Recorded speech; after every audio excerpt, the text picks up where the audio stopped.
Hello friends, I am Vikram from Easy on Technologies. Welcome to my Java tutorial series. In today's video, I am going to talk about collection API. Java में collection API कैसे काम करते हैं और क्या होते हैं, मैं थोड़ा सा एक डिटेलिंग करता हूँ इस वीडियो में और फिर इस सीरीज़ को आगे बढ़ाएंगे और फिर इसमें बाकी एग्जांपल्स भी एक के बाद एक कंटिन्यू करेंगे। इस वीडियो का इंग्लिश वर्जन भी मैंने रिकॉर्ड किया है। I will provide the link in description. So let's begin. सबसे पहले देखते हैं कलेक्शन एपीआई होता क्या है। तो मैं आपको सबसे पहले ये टर्म को डिफाइन करता हूँ। कलेक्शन होता क्या है? Collection means group of objects को हम कलेक्शन बोलते हैं, जो कि कोई भी जावा ऑब्जेक्ट हो सकते हैं, जैसे integer object, string object, float है, एम्प्लॉई है, और कोई आपने भी कोई क्लास बनाया है उनके भी ऑब्जेक्ट्स आप डाल सकते हैं इसमें। उसको ग्रुप ऑफ ऑब्जेक्ट बोलते हैं। एपीआई का मतलब होता है set of classes and interfaces, that is called API.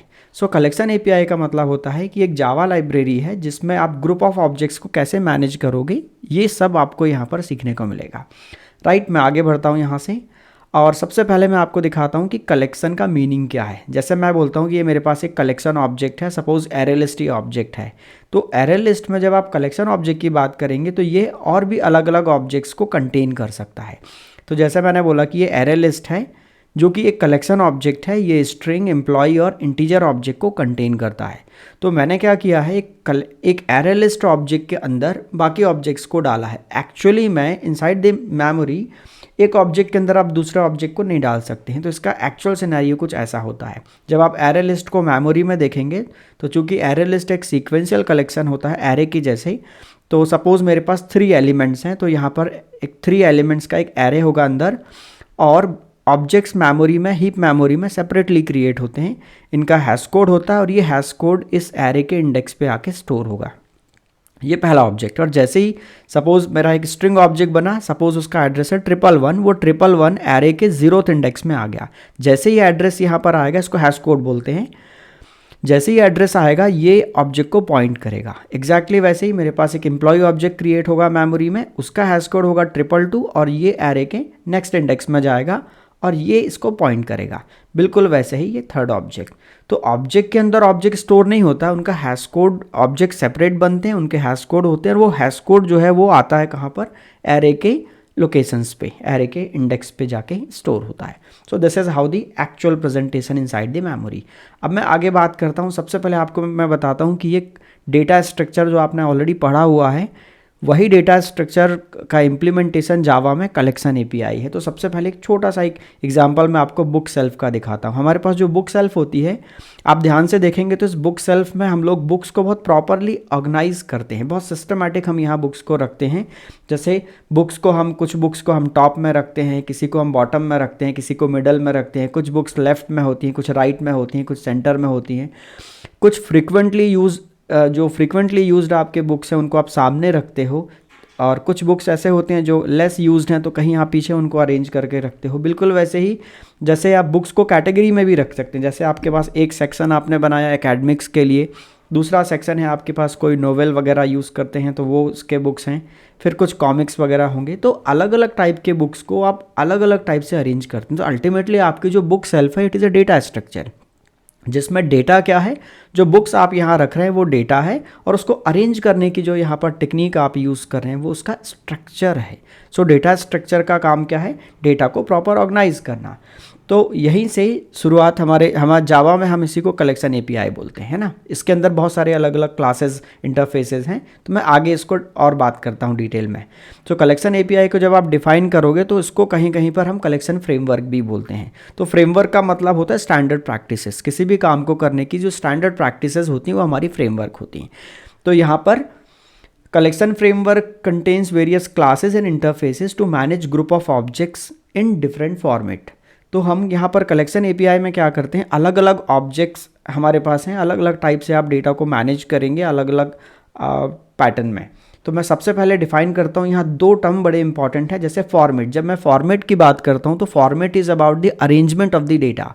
जैसे कि एरे होता है, सीक्वेंशियल होता है, एरे लिस्ट है, stack, Q, link list, map, tree, ये जो है ये डेटा की अरेंजमेंट है, इनको हम फॉर्मेट बोलते हैं। जब आप बात करते हैं मैनेज करने की, तो मैनेज करने का मतलब होता है कि आप अलग अलग ऑपरेशन को इस डेटा स्ट्रक्चर के ऊपर अप्लाई करते हैं, जैसे कि ऑब्जेक्ट्स को ऐड करना, फाइंड करना, स्टोर, सॉर्टिंग करना, डिलीट करना, मर्ज करना, रिप्लेस करना, और भी बहुत सारी ऑपरेशन आपने डेटा स्ट्रक्चर में पढ़ी हुई है। ये सारे ऑपरेशंस के थ्रू हम डेटा को मैनेज करते हैं।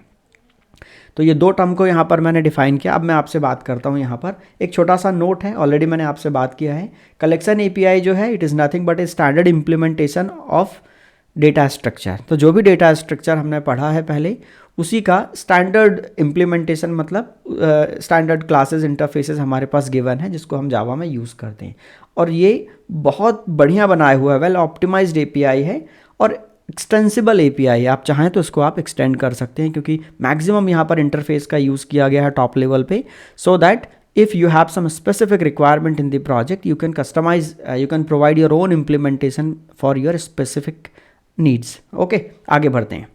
यहाँ से सबसे पहले अब बात करते हैं कलेक्शन के टाइप। मेरे पास 3 टाइप है कलेक्शन के। पहला लिस्ट है, सेट है और मैप है। ये मेजर कैटेगरीज पे मैं आपसे बात कर रहा हूँ इस एपीआई में।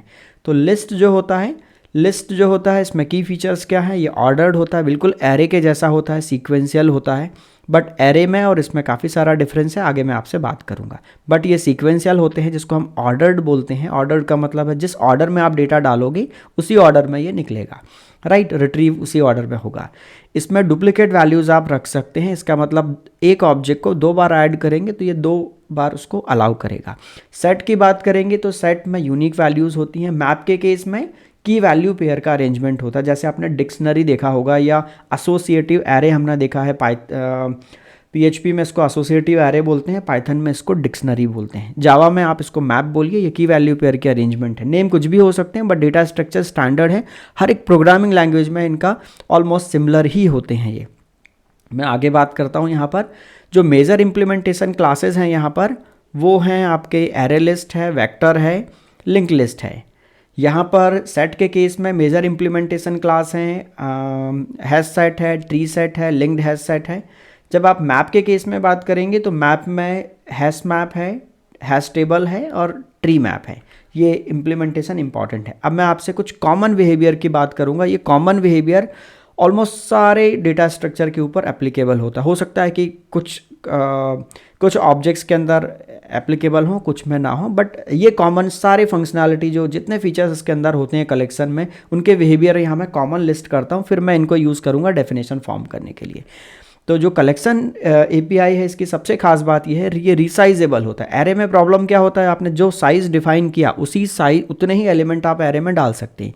यहाँ पर साइज़ का कोई प्रॉब्लम नहीं, आप एलिमेंट्स को ऐड करते जाएंगे, साइज़ बढ़ते जाएगा, और यदि आप एलिमेंट्स को रिमूव करेंगे तो साइज़ उसका श्रिंक होते जाएगा। तो यहाँ पर ये रिसाइजेबल होते हैं। एक बहुत इंपॉर्टेंट चीज़ यहाँ पर है कि जो ऑब्जेक्ट होते हैं ये कोई भी कलेक्शन ऑब्जेक्ट में कोई भी टाइप का ऑब्जेक्ट ही एक्सेप्ट करता है। जैसे यदि मैं कोई एक कलेक्शन ऑब्जेक्ट बनाऊँ, जैसे मैंने बोला लिस्ट, यदि मैंने इसमें टाइप डिफाइन नहीं किया है तो ये कोई भी टाइप का डेटा एक्सेप्ट कर लेगा। जैसे कि आप एम्प्लॉय ऑब्जेक्ट भी डाल सकते हैं इसके अंदर लिस्ट में, इंटीजर भी डाल सकते हैं, स्ट्रिंग भी डाल सकते हैं।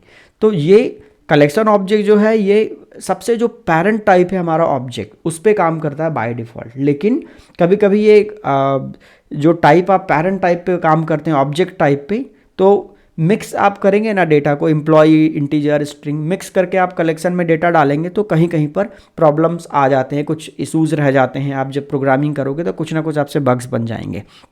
तो बेटर ये होता है कि आप इनको जेनरिक पैटर्न में यूज़ करें। जेनरिक का मतलब होता है कि आप इसमें स्पेसिफिक टाइप डिफाइन करिए कि जो लिस्ट आप बना रहे हैं वो लिस्ट में किस टाइप का ऑब्जेक्ट आप उसमें डालने वाले हैं। तो ये इसका बेटर अप्रोच है यूज़ करने का, इसमें गलतियाँ आपसे कम होंगी। हालांकि जितना भी ये जेनरिक की मैं बात कर रहा हूँ यहाँ पर, generic is just a compile time behaviour, it is not working at the run time. तो कंपाइलर के लिए ये है, बट स्टिल कंपाइल टाइम पे ही यदि आप मैक्सिमम एरर्स को आइडेंटिफाई कर सकते हैं तो ये बेस्ट होता है। तो मैं आपसे बात करता हूँ आगे। यदि आपने लिस्ट डिफाइन किया, लिस्ट ऑफ स्ट्रिंग, तो लिस्ट ऑफ स्ट्रिंग का मतलब है कि अब ये जो लिस्ट आप बना रहे हैं, जो एंगल ब्रैकेट में आपने स्ट्रिंग टाइप डिफाइन किया है, वो सिर्फ और सिर्फ स्ट्रिंग वैल्यूज़ को एक्सेप्ट करेगा। राइट। वैसे ही यदि आप कोई दूसरा टाइप उसमें डिफाइन करेंगे लिस्ट में, तो वो उस दूसरे टाइप के लिए काम करेगा। इस टाइप के कलेक्शन को हम बोलते हैं जेनेरिक सपोर्टेड कलेक्शन। अब नेक्स्ट है मेरे पास फोर्थ पॉइंट, ऑर्डर्ड या अनऑर्डर्ड। जो कलेक्शन एपीआई हमने पीछे बात की है, लिस्ट सेट मैप, या तो ये ऑर्डर्ड होगा या अनऑर्डर्ड होगा। ऑर्डर्ड का मतलब है कि जिस सीक्वेंस में आप डेटा को इंसर्ट कर रहे हो उसी सीक्वेंस में डेटा आप रिट्रीव करेंगे, इसको ऑर्डर्ड बोलते हैं। लेकिन कहीं कहीं पर ऑर्डर चेंज भी हो जाता है in case of sorting. For example यदि आप ट्री सेट यूज़ करते हैं तो ट्री सेट क्या करता है, डेटा को सॉर्टिंग करता है। जब सॉर्टिंग करेंगे तो ऑर्डर आपको चेंज करना पड़ेगा, तो उस केस में ये अनऑर्डर्ड हो जाएगा। तो कोई भी कलेक्शन यहाँ जो आप देखोगे वो ऑर्डर्ड होंगे या अनऑर्डर्ड होंगे। नेक्स्ट मैं आपसे बात करता हूँ सॉर्टेड अनसॉर्टेड। जो कलेक्शन है उसमें आप ऑब्जेक्ट देखेंगे तो सॉर्टेड मतलब उनका एक नेचुरल ऑर्डर पे सॉर्टिंग होती है, जैसे 1 2 3 4 5 इसे नेचुरल ऑर्डर न्यूमेरिक्स में। अल्फ़ाबेट्स में जाएंगे नेचुरल ऑर्डर तो ABCD। तो डेटा को नेचुरल ऑर्डर में कुछ कलेक्शन सॉर्ट भी कर लेते हैं, जैसे ट्री सेट। जहाँ जहाँ पर भी ट्री आएगा वो सॉर्ट करता है डेटा को, चाहे मैप के केस में हो या ट्री के केस में हो या सेट के केस में हो। जहाँ पर अनसॉर्टेड का मतलब है कि जिस ऑर्डर में आपने डेटा डाला वो उसी पैटर्न में रखेगा या वो अपना कोई इंटरनल फॉर्मेट यूज़ करेगा डेटा को अरेंज करने का, तो उसमें ऑर्डर की सॉर्टिंग का कोई गारंटी नहीं है। ठीक है, तो अनसॉर्टेड बोलते हैं उसको। सिंक्रोनस और असिंक्रोनस ये दोनों मल्टी थ्रेडिंग से रिलेटेड है। सिंक्रोनस का मतलब होता है कि किसी एक ऑब्जेक्ट को एक ही थ्रेड एक्सेस करेगा एट ए टाइम, और असिंक्रोनस मतलब मल्टीपल थ्रेड एक ऑब्जेक्ट को कंकरेंटली यूज़ कर सकते हैं। तो दोनों टाइप का बिहेवियर ऑब्जेक्ट्स में होता है कलेक्शन ऑब्जेक्ट में। कुछ ऑब्जेक्ट सिंक्रोनस होते हैं, कुछ असिंक्रोनस होते हैं। जैसे कि आप लिस्ट के केस में बात करेंगे तो जो एरे लिस्ट होता है ये असिंक्रोनस होता है, जबकि वेक्टर आप यूज़ करेंगे तो वेक्टर सिंक्रोनस होता है। तो और भी आगे डिफरेंस में आपसे बात करूंगा डिटेल में, फिलहाल मैं इसको आगे बढ़ाता हूँ। एक है ऑब्जेक्ट में यहाँ पर फीचर होता है कि आप कलेक्शन ऑब्जेक्ट में यूनिक ऑब्जेक्ट डाल सकते हैं, यानी एक ऑब्जेक्ट को आप एक ही बार डाल सकते हैं, आप दूसरी बार उसको आप नहीं डाल सकते, वो इसको इग्नोर कर देगा। कुछ जगह पे ऐसा है कि आप डुप्लीकेट वैल्यू, यानी एक ऑब्जेक्ट को 4 बार भी डालेंगे तो इट विल एक्सेप्ट। तो यूनिक वैल्यू का कंसेप्ट जो है ये जनरली सेट में होता है। सेट का कंसेप्ट यूनिक वैल्यू का है। डुप्लीकेट वैल्यूज़ जो है बाकी आप और भी कलेक्शन है जहाँ डुप्लीकेट चलता है, जैसे कि लिस्ट में चलता है, आगे बात करेंगे। कुछ जगह कलेक्शन ऑब्जेक्ट में नल परमिटेड है, कुछ जगह नल का सपोर्ट नहीं करता, एक्सेप्शन आ जाएगा, नल पॉइंटर एक्सेप्शन या कुछ और आपको एक्सेप्शन मिलेंगे। मैं आगे बात करता हूँ 9th पॉइंट। कुछ कलेक्शन है जो की वैल्यू पेयर पे डेटा स्टोर करते हैं, जैसे कि map is exclusively design for की वैल्यू पेयर, इसको एसोसिएटिव एरे या डिक्शनरी भी बोलते हैं। मैं आगे बात करता हूँ, ये मैंने कॉमन फीचर्स पे बात किया है। मैं ये नहीं बोलता कि ये सारे 9 फीचर्स जो यहाँ मैंने दिए हैं ये सब के सब किसी भी कलेक्शन में अप्लाई हो जाएंगे, बट हाँ जो भी चीज़ है वो इन्हीं में से कुछ अप्लाई होंगे। जैसे मैं लिस्ट की बात करता हूँ तो लिस्ट रिसाइजेबल होता है, लिस्ट एक्सेप्ट करता है कोई भी टाइप का डेटा, लिस्ट जेनेरिक भी सपोर्ट करता है, लिस्ट ऑर्डर्ड होती हैं, लिस्ट अनसॉर्टेड होती हैं, लिस्ट सिंक्रोनस असिंक्रोनस दोनों हो सकते हैं। तो आप इन पॉइंट्स को यूज़ करके आप डेफिनेशन फॉर्म कर सकते हैं, लेकिन पॉइंट्स यही 9 होंगे जो मैंने एक साथ एक ही स्क्रीन के ऊपर बनाया। ठीक है, और बाकी तो ऑलरेडी मैं आपसे बता चुका हूँ कि यहाँ पर जो आप कलेक्शन फ्रेमवर्क देख रहे हैं ये डेटा स्ट्रक्चर का इम्प्लीमेंटेशन है, और इन्हीं में से आप डेफिनेशन फॉर्म करेंगे। बुक्स में हम पढ़ते हैं ना, तो ये पॉइंट्स को कवर करने में आप 20-25 पेजेस लग जाएंगे आपको, जबकि ये सारी चीज़ मैं मुश्किल से 5-6 स्लाइड में कवर कर दूंगा इसका एपीआई का पूरा डिस्क्रिप्शन। बाकी की चीज़ मैं इम्प्लीमेंटेशन वाला जो पार्ट है प्रोग्रामिंग वाला वो आगे मैं कवर करूंगा। आगे देखते हैं, सबसे पहले देखते हैं कलेक्शन हायरार्की। हायरार्की का मतलब है कि जो क्लासेज और इंटरफेसेज हैं ये पेरेंट चाइल्ड के रिलेशन में बहुत अच्छे से इन्होंने ऑर्गेनाइज किया है, ताकि आप इस एपीआई को अपने लेवल पे कस्टमाइज़ कर सकते हैं और बहुत बढ़िया से इनको यूज़ कर सकते हैं। देखिए सबसे टॉप लेवल पे कलेक्शन एक इंटरफेस है, लिस्ट एक चाइल्ड इंटरफेस है, सेट एक और चाइल्ड इंटरफेस है। ये कलेक्शन से डिराइव होते हैं, राइट। जब लिस्ट के केस में बात करोगे तो एरे लिस्ट इसका इम्प्लीमेंटेशन क्लास है। ये बहुत अच्छा इम्प्लीमेंटेशन है, सबसे ज़्यादा यूज़ हम लोग मोस्ट प्रॉब्ली एरे लिस्ट ही करते हैं प्रोजेक्ट्स के अंदर। तो array list is a implementation class. Vector इसका दूसरा इम्प्लीमेंटेशन है। Stack is derived from vector. Linked list होता है, linked list is derived from the list. तो ये आप इसके अरेंजमेंट यहाँ से आप देख रहे हो। नेक्स्ट मैं आपको दिखाता हूँ हैश सेट होता है। हैश सेट जो है ये सेट के केस में इम्प्लीमेंटेशन क्लास है। ट्री सेट है, ये दूसरा इम्प्लीमेंटेशन है, और लिंक्ड हैश सेट है, ये भी इसका एक इम्प्लीमेंटेशन। लिंक्ड का टर्म जहाँ पर भी आएगा, लिंक्ड मतलब the guarantee for the order. जिस ऑर्डर में डेटा डालोगे उसी ऑर्डर में डेटा मिलेगा यदि आपने लिंक्ड टर्म यूज़ किया है। और जहाँ पर आप ट्री देख रहे हैं, tree is for the sorting. Okay, ये आप टर्म याद रखिएगा तो ईजी रहेगा आपको बात करने में।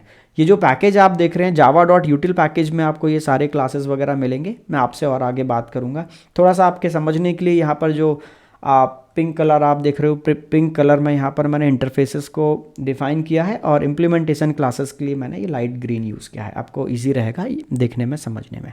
नाउ अब बात करेंगे मैप हायरार्की में। तो अभी आपने बात किया किसके बारे में, लिस्ट और सेट। अब बात करेंगे मैप। ये इसका एक मेजर इंटरफेस है मैप। यहाँ पर सबसे टॉप लेवल पे मैप इंटरफेस है। इसके चाइल्ड में आपको मिलता है, इसका इम्प्लीमेंटेशन क्लास है आपका हैश मैप। फिर हैश मैप से डिराइव होता है लिंक्ड हैश मैप। तो लिंक्ड आया मीन्स ये भी ऑर्डर्ड है, ऑर्डर्ड है इसलिए ये लिंक्ड है, ठीक है।